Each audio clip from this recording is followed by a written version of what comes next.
Base of ম্যাথমেটিক্সে তোমাদের সকলকে স্বাগত। এখন আমি কয়েকটি পর্ব ধরে জিরো ফ্যাক্টরের অঙ্ক নিয়ে আলোচনা করব। জিরো ফ্যাক্টরের অঙ্ক মানে হচ্ছে শূন্য পদ্ধতি বা ভ্যানিসিং পদ্ধতিতে আমরা যে উৎপাদকের বিশ্লেষণ করি তাকে আমরা চলতি কথায় জিরো ফ্যাক্টর বা ভ্যানিসিং ফ্যাক্টরের অঙ্ক বলে থাকি। তো এই অঙ্কগুলি আছে তোমাদের ক্লাস 9-এ। প্রথম অঙ্কটি হচ্ছে এরকম, x³ - 3x + 2। এখন প্রথম কথা হচ্ছে রাশি দেখে তোমরা কিভাবে বুঝবে এটা জিরো ফ্যাক্টরের অঙ্ক না মিডল টার্ম ফ্যাক্টরের অঙ্ক। মিডল টার্ম ফ্যাক্টর অঙ্কে x এর সর্বোচ্চ পাওয়ার 2 হয়, কিন্তু জিরো ফ্যাক্টরের অঙ্কে x এর সর্বোচ্চ পাওয়ার 3 হয়। তাহলে এই x এর পাওয়ার দেখে আমরা বুঝতে পারবো যে এটি অবশ্যই জিরো ফ্যাক্টরের অঙ্ক। এটি প্রথম কথা। এবার আমরা কিভাবে করব? এখন এই যে x তো চলরাশি, x এর মান যা খুশি হতে পারে, 1 2 3 4 বা -1 +1, তারপরে +2 -2 ইত্যাদি হতে পারে। ইত্যাদি হয়ে এই রাশিটার মান 0 হতে পারে। তো x এর কোন মানের জন্য এই রাশিটির মান 0 এটা ভাবতে হবে, এটা নিয়ে আসতে হবে। এই যে x এর কোন মানের জন্য এটা 0, এই জন্যই এসছে এটা শূন্য পদ্ধতি বা জিরো ফ্যাক্টর। তো এখন x এর কোন মানের জন্য এটা 0 হবে, এখন ভাবতে পারো তো x এর তো অসংখ্য মান আছে, তো বারবার করে কি আমরা ভেবেই যাব কিভাবে কোন মান দিয়ে হবে?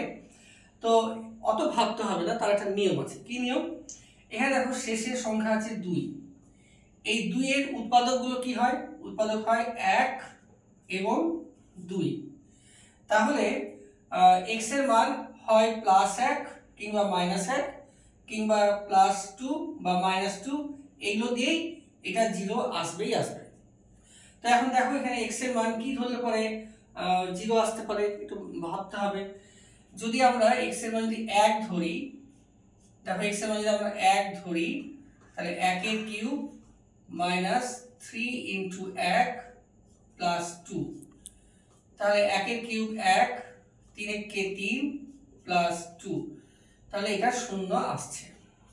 অর্থাৎ x এর মান 1 ধরাতে এই রাশিটির মান 0 এলো। তাহলে আমরা বলতে পারি যে ধরি x = 1, অতএব x - 1 = 0। এই যে x - 1 হলো, এটি হচ্ছে এই রাশিটির একটি উৎপাদক। এবার কি করতে হবে? এবার এই x - 1 দিয়ে এই রাশিটিকে ভাগ করতে হবে। তাহলে x - 1 দিয়ে ভাগ করো, এই x - 1 দিয়ে এই x³ তোমরা ভাগ অঙ্ক ক্লাস 8 এ শিখেছো, তাই সেটা আমি এখানে আলোচনা করছি না। তো এখানে রাশিটা হবে x³, তারপর এখানে স্কয়ার নাই তাই এটা 0 হবে, তারপর -3x + 2। এবার ভাগ করো, তাহলে x² তাহলে x³ হবে -x²,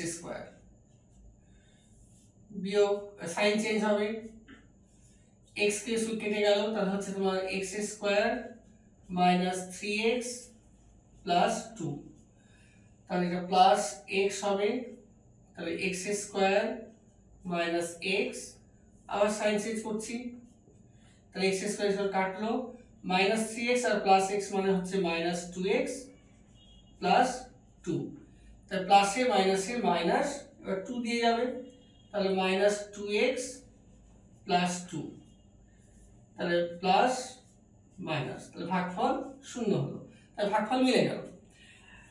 এই ভাগটা করে নিও তোমরা, এগুলো কিন্তু তোমরা রাফে করবে, রাফে করা হয়ে গেল। এবার এটা মুছে দিচ্ছি আমি, খাতার ডান দিকে তোমরা এই যতগুলো করলাম এটা রাফে করবে। এবার মূল অঙ্ক করার সময় এখানে একটা লাইন ছেড়ে দেবে, পরের লাইনে এই যে ভাগফল যেটা হলো, সে এই ভাগফল x² + x - 2 হলো, এগুলোকে গুণাকারে লিখবে, অর্থাৎ x² * x - 1।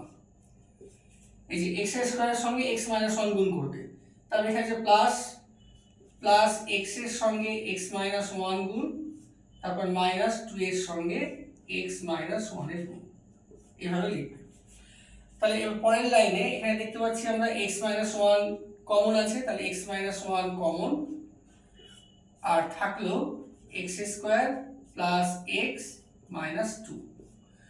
এখন এই যে ভাগা রেখেছি এখানে কি হবে, এখানে এই যে গুণ আকারে দিয়েছি এই গুণফলটা এখানে করতে হবে। তাই গুণফলটা করে দাও, এক্স স্কোয়ারের সঙ্গে এক্স গুণ করলে হবে x cube minus x square, এটার সঙ্গে গুণ করো plus x square minus x minus two x minus মাইনাসে প্লাস টু।